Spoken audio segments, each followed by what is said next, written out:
দিদি আজকে সাজাতে যাচ্ছে কাজের লোক হয়ে বাড়ির। তারপরে আবার বডি স্প্রে দিয়েছে।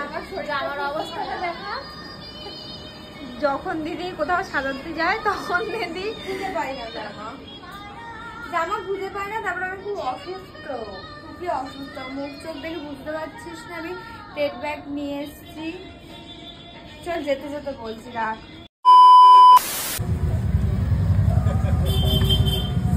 দেখি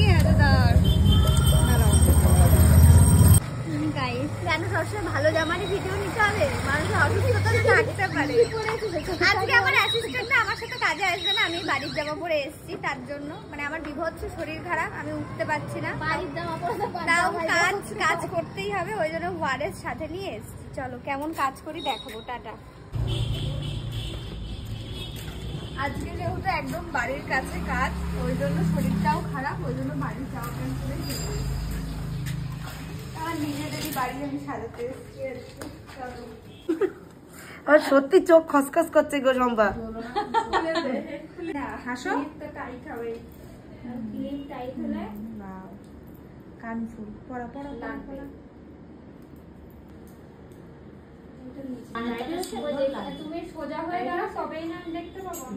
দেখি তাকাও বৌদি, হাসো একটু। কেমন লাগলো? খুব ভালো। ঠিক আছে, থ্যাংক ইউ।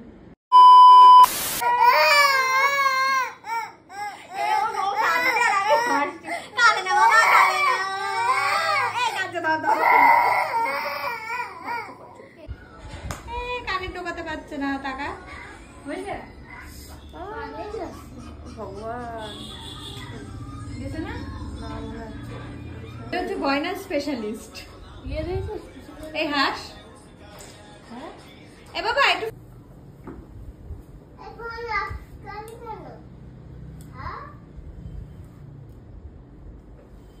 ওর সহ্য হচ্ছে না, একটা কানে আমার অ্যাসিস্ট্যান্ট পড়াচ্ছে। হয়ে গেছে বাবা, আর একটা কানে ও নিজে করছে। এদিকে তাকাবেন আপু। তেরা মেকআপ আর্টিস্টকে বলছি জুতো পারবিছি।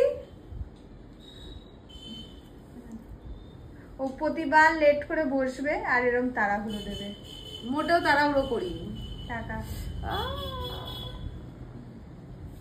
বুঝছিস তাতে। চোখ বন্ধ কর। তাকাও, হাসো, হাস। আমার ছবি নিয়ে আসবে যত বিরক্তি। চোখ বন্ধ কর।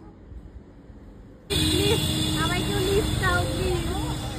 আমার আরেকটা ফোন কই, কত ফাঁকা টোটো মাথায় খুন হয়েছে। হ্যালো